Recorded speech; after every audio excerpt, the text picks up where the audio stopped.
Hi, Divya. It's so amazing to have you on this show by Story. I am so excited to know your side of the story. I remember you hustling over LinkedIn, writing meaningful comments, amazing posts, growing your followership like this. And I am so excited to finally interact with you over a video call. So thank you so much for accepting the invite, and it's an honor to host you. How are you doing? Hi, Unnati. Firstly, thank you so much for having me here on this show by Story. I am doing really great. How are you doing? Great, great, and very well after seeing you. Thank you. That means a lot to me. Thank you. All right, so I'm going to tell you about the format that we have. So this that I'm going to talk to you for 30 long minutes. The first 15 would be a candid conversation of how LinkedIn has been pivotal in your journey and how you have been able to leverage it, and of course, what you're doing in the professional front. And the next 15 minutes would be a rapid fire sort of a situation wherein we'll be doing some coffee with Karan sort of a thing, and you will be the star and I'll be Karan. And these rapid fire questions would be around LinkedIn, personal branding, and branding in general. So, are you ready? Great. Yes, I am ready and all pumped up for this. Great. So, let's dive in. So, Divya, my first question is what makes you Divya? Because there's so much of fluff on every social media platform that we see today. Everybody's trying to make fake it till they make it. But in the world of so many, mediocre, or so many people who are just trying to show stuff, and then you being an authentic LinkedIn influencer, and that is how our audience feels, and not just me saying it. What makes you Divya? Honestly, the thing that I feel makes me unique is that I'm able to link everything back to mental health. I have That's how my LinkedIn journey started, precisely talking about my own struggles. And I've never been someone who has always shown glamorous side of my life. No, that's not me. Like, we say, right, that coin has two sides. So I always prefer showing the other side. That's the negative side which people want to hide. And I am someone who doesn't really want to join the race or just be part of the crowd. I want to be known for something that's breaking stereotypes. And I started actively talking about mental health, and that's when a lot of people started talking about it. And this was during the pandemic, and I think that has helped me. Like, people know me something that's in the mental health space more than my profession of being a brand strategist or content strategist, for that matter. So yeah, my ability to being able to connect to people on emotional front and making them feel safe around me is what makes me unique, makes me Divya. That's so amazing. And while you were saying all this, I remember how I did notice your account after reading one of your posts, which was around mental health. And to be honest, I remember having this conversation very long back with you when you had this, when you were in this dilemma, should you post about mental health or just about your work? And whatever that poll had answers for, and whatever I had suggested, regardless of that, it's so good that you have kept yourself very candidly in front of people and not just fake. And I think that actually makes you Divya, and we need more people like you, not just speaking about mental health but staying true to how they're feeling and processing their feelings. So thank you so much for giving that beautiful answer. So my next question is, you have around 40,000 followers. How does it feel, and how have you built this followership so far? Like, is there a content strategy? Do you write your posts every Sunday? Is there something that you find and write, or is does it come to you very candidly, you sit down and you write whatever you're feeling? For me, okay, I'm gonna pick my answer from your just previous answer where I had actually asked you, mental health versus work, what should be my content. After a long deliberation, I realized I need to put up what I feel at that point in time. Because again, I'm mentioning that I don't want to show all the positive side of me. Oh, I've signed thousands of dollars of deals, or yeah, I'm not demeaning all of those things, but my point being that because I have been always authentic and I've shown the other side, which makes people feel relatable to me. They know, okay, there is one more side to this whole freelancing bit. And I think that is what has built my followership to 40K plus now. And thank you for pointing it out. I did not know it until you did. I am not a numbers person. And it's really overwhelming to hear that, because for me it's always been about people. And I think being in business, it has to be about people. You need to be really good with people to be successful. Yeah, that's all I've That's got to say. very true. Actually, before just being an influencer, you have created a cult or a tribe that genuinely follows you, however small that number may be or however large that number may be relatively. But you actually have a couple of people who know you for the work that you do, not just with your words, but the kind of personality or the work ethics or anything that you've curated around your name, which is right. So but I would love to come to the fancy part. And when you have built all this, how do you think LinkedIn has played a part in your journey of being a content strategist, branding strategist? Because the Divya that I saw a year back or 7 to 8 months back has completely transformed into somebody who's more confident, who has more very concrete thought process, and has grown in so many beautiful ways. So how do you think LinkedIn has helped you? Has it made you connect with the right people, or is there any other thing that it has contributed in such ways? The answer is that the transformation that you see in me is because of LinkedIn. I started my whole freelancing career through LinkedIn. I met amazing people, be it, I think I am more close to my online friends now than to my offline friends. Sorry, not demeaning again anyone. But yeah. And it has made me connect to a lot of people. It gave me my best mentors, I would say. It connected me to people globally, talking to people across different cultures, understanding their cultures. And I think that is what has transformed me. And I still remember this one sentence that someone said to me, that is, how much you think that other people think about you, everyone is actually thinking what other person is thinking. So in short, no one is thinking about you. As so just be yourself, and that's all you got to do, and you will ace your life. And I think that that's really important for all of us to know, that no one is thinking about us as much as we think they're thinking about us. It's a little confusing, but it's a worth it thing that someone said to me. That's actually a valid point. Sometimes we just overthink what will they say, what will our industry say, what will the people we were taking advices would say, what would our mentors say. But at the end, all it matters, even if they're thinking about you, all it matters is, are you satisfied? Are you happy with it? Yeah. Yes. So yeah. All right. So it has transformed your life. You've met some great people, you have built your thought process, you've built your career out of it. Coming to the numbers, do you so you have done outbound, inbound, everything. Do you think personal branding on LinkedIn works? And if yes, um how well it works? How much time does it take for somebody who has a great skill set to reach a point where they can start earning out of it? I would say personal branding is firstly a very important, and it's because of my personal brand that today we are talking and having this interaction. So it speaks volumes in itself. In terms of other things like getting me business or anything, yeah, I mean, up until now, it's only been through LinkedIn that I've been getting business. I've met some amazing people and have been working with some of my clients for more than a year now.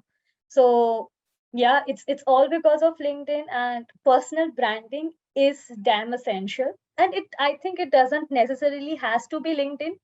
Pick a platform that suits your profession.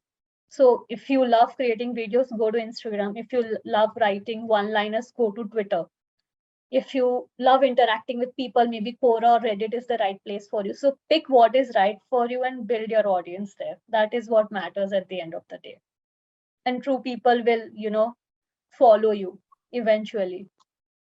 So, do you think 3 to 6 months are enough to become credible on a platform like LinkedIn? Have you seen such cases in your life where you've seen people starting from zero and in 6 months their whole profile, their whole professional front, the way they were, where they started and where they are now has completely changed in 6 months because they were leveraging personal branding on LinkedIn? Yes, it is firstly possible to do it in a span of 3 to 6 months, provided you're being yourselves. If you are just going to be all fancy, sorry, but people will eventually, walk out. You might get likes, you might get comments, but it will not get you money and it will not build your credibility per se, because they just know you're talking fluff content. So it's important what sort of personal branding are you building? What sort of, efforts are you putting in? What sort how you're strategizing your content? That's Okay. that's that's important for Okay. you to build your credibility. I mean, even I did it for a matter of that. Like, I mean, I started somewhere mid-June, and by July end, I already had my first client who paid me in advance full amount, and it was quite good amount. So I think it depends on how you portray yourself and how you talk to people and how much you interact with them, because your thoughts will reflect who you are as a person. Got it.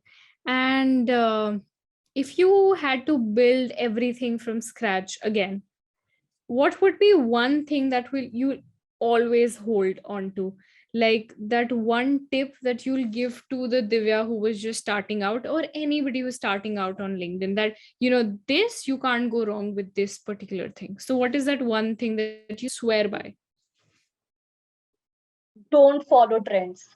Stay to who you are, stay true to who you are, because trends will come and go. Something that's perennial will stay there. And that's how people will know you. Don't jump onto every trend that comes in, or don't try to change your strategy because you see someone else's strategy is different and it's working for them. No. Find your unique voice. If you try to blend in, sorry, you will not stand out. That's Okay. all I'm going to say here. Makes a lot of sense. Absolutely. I think we've been following so many trends, and following trends do get us likes and engagement, but they never get you leads or money. So that, Agreed. yeah, yeah, got it.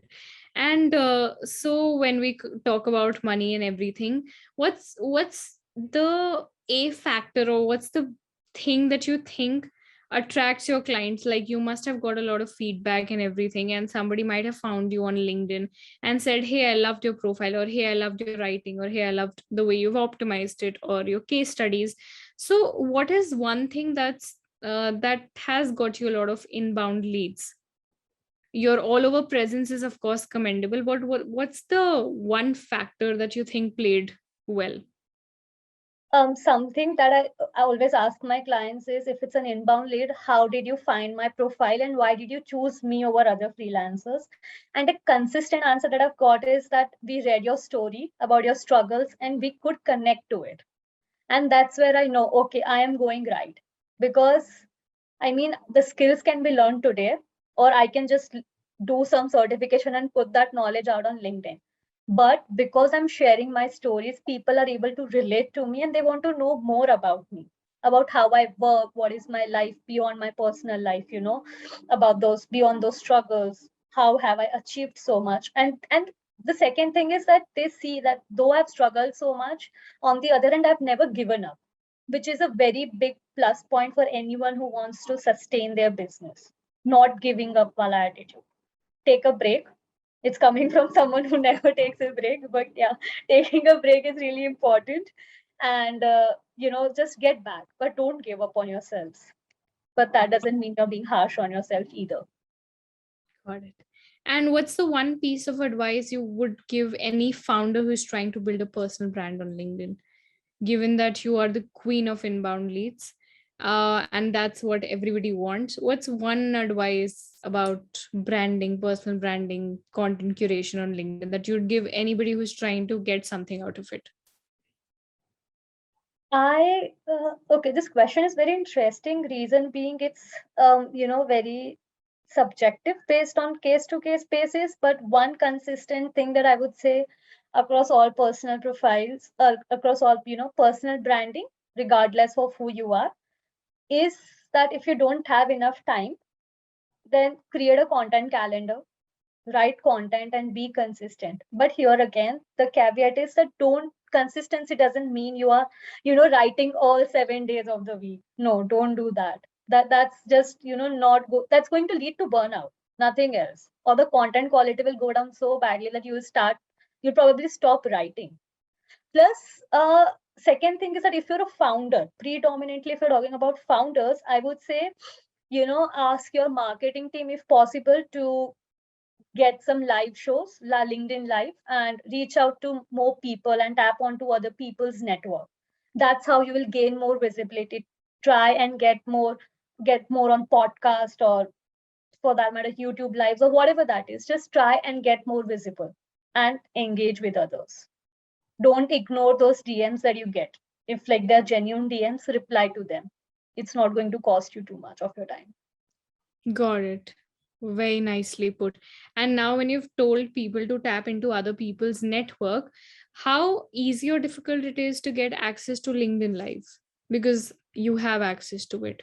So, what's the process like and everything? Just so that our audience knows what we're talking about. Okay. Very now I think it's comparatively easier as it was previously. You're supposed to, I mean, the way I got it was I wrote to LinkedIn through their help center that I need access to LinkedIn Live. And they had two basic criteria, that is to have a follow button instead of connect button, and have a minimum of I think 5 to 8,000 followers, not connects, followers. And they would give you access to LinkedIn Lives. This is their like criteria right now. Okay. Initially it was higher number of followers, but now that has gone down. So yeah, it's a pretty simple one. If you just Google I want to get LinkedIn how to get access to LinkedIn Live, you'll see the first two links from LinkedIn itself where you can apply, and they usually will ask you for your LinkedIn profile and ask you the purpose of why you want to build your have access to LinkedIn Live, and then usually 48 hours you get it. Wow. Okay. And Yeah. it's worth it, right? Yeah, it is surely worth it. Every time I've done a LinkedIn Live, I have got inbound leads.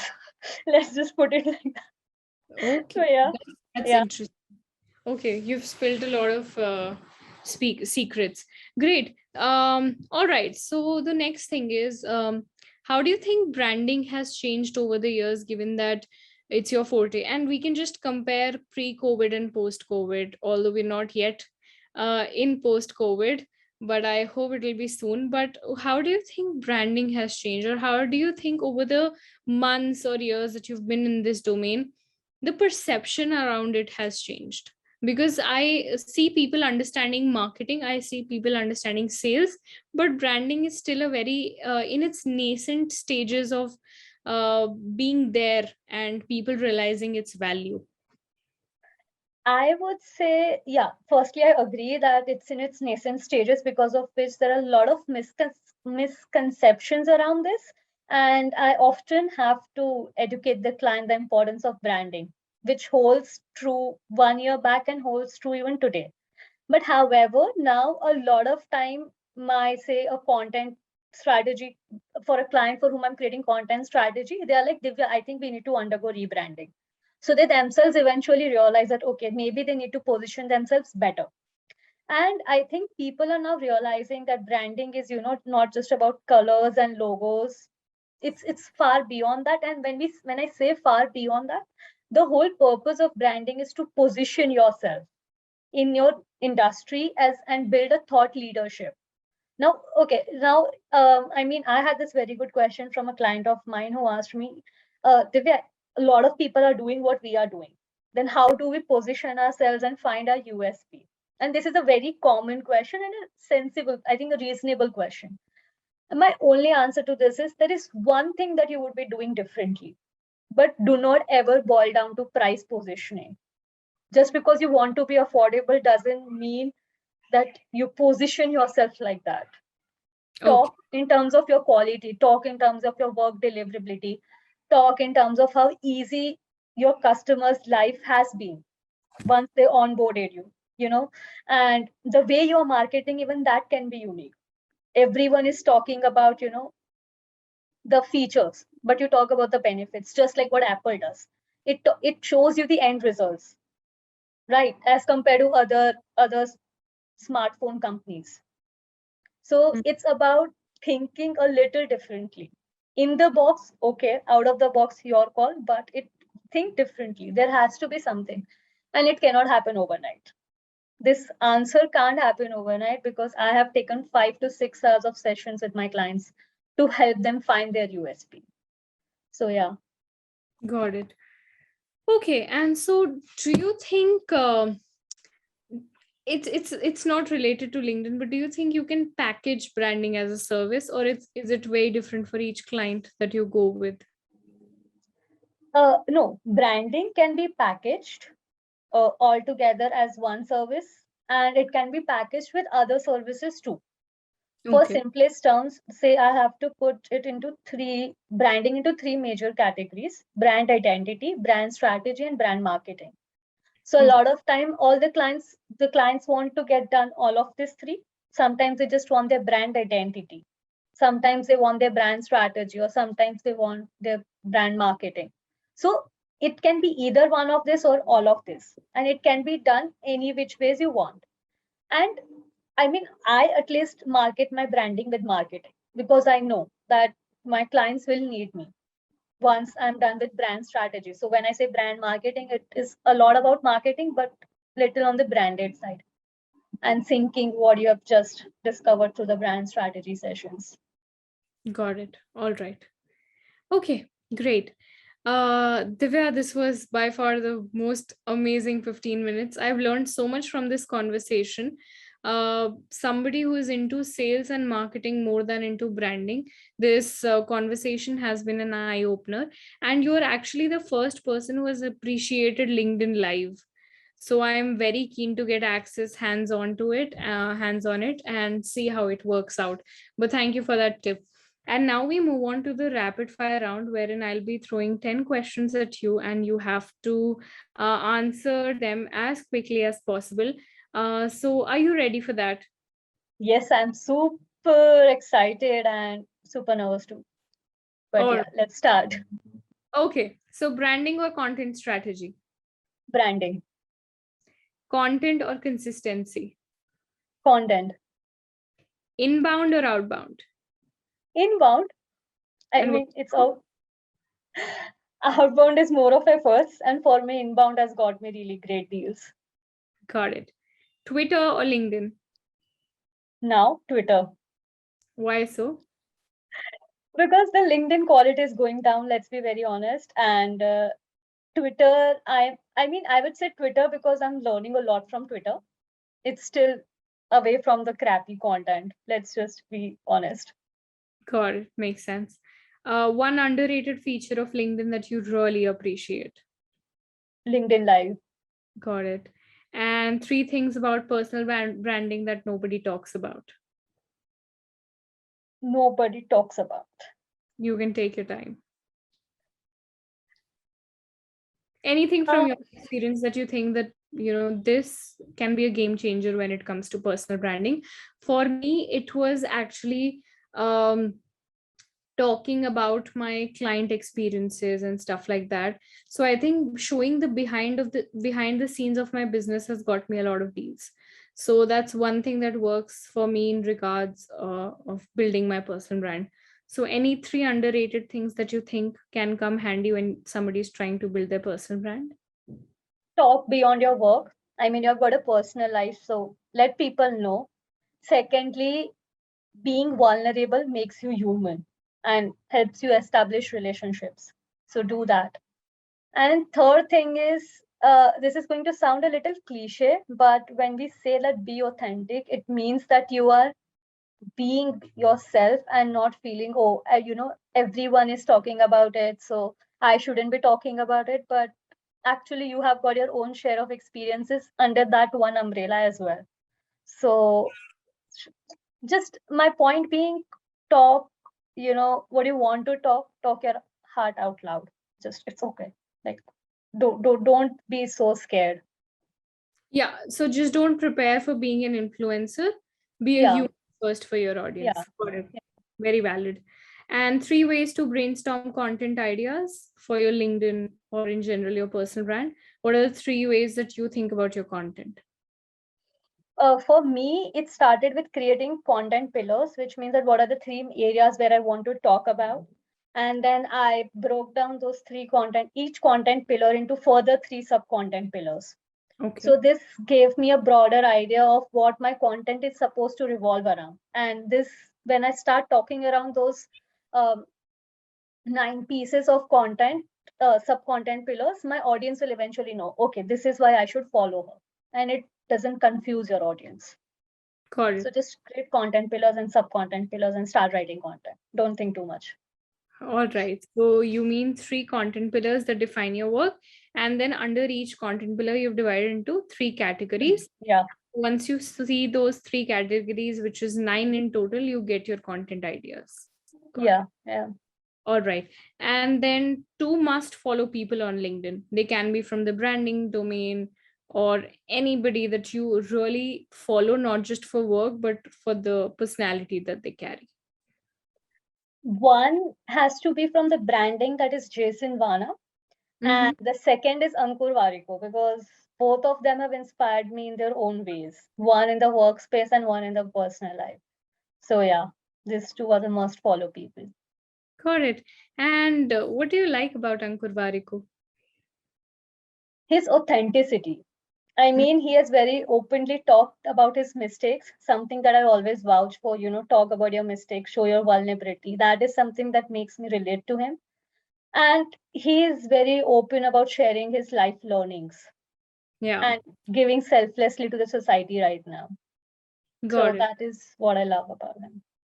Makes sense. And your last question is, what is the future of content on LinkedIn? If you think that the quality is degrading, then how can it be improved? Or the person who is watching this right now should do so that they don't get into that slump of unworthy content or something? Or what do you think is the future, and how can we improve on the quality?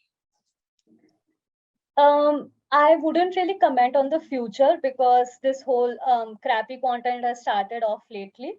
Uh, and in terms of if you don't want to get into this whole crappy content thing, write a well-researched content and don't write for getting those likes and comments. Post of that got me 10 likes has got me leads worth thousands of dollars versus post that gave me 400 likes but got me 0 leads. So yeah, this is coming from someone who's actually experienced this. That's all I've got to say. God, it makes a lot of sense, and it's actually true. Your most engaging post might not give you what you want than the post that you have actually taken time to write down. And Yeah. this is the story, right? When we write something motivational, we get a lot of likes and comments, but 0 leads. But when we write something very business oriented and strategy and strategic, it gets us leads and true appreciation. So yeah, motivation is good from time to time, and overdose will kill people Yeah. online. But yeah, it was a very non-scandalous and an amazing rapid fire with you. You were very truthful with your answers. So thank you so much, Divya. It was such a nice conversation, easy flowing conversation with you. I did not felt like a host. So thank you so much. And I look forward to seeing how many people will be influenced by this interview. So thank you so much for taking out time and coming on Story. Thank you, Unnati, for having me here on Story. And it's been my absolute pleasure. I did not feel I was giving an interview or, we were just doing this stuff. So yeah, thank you. Thank you so much.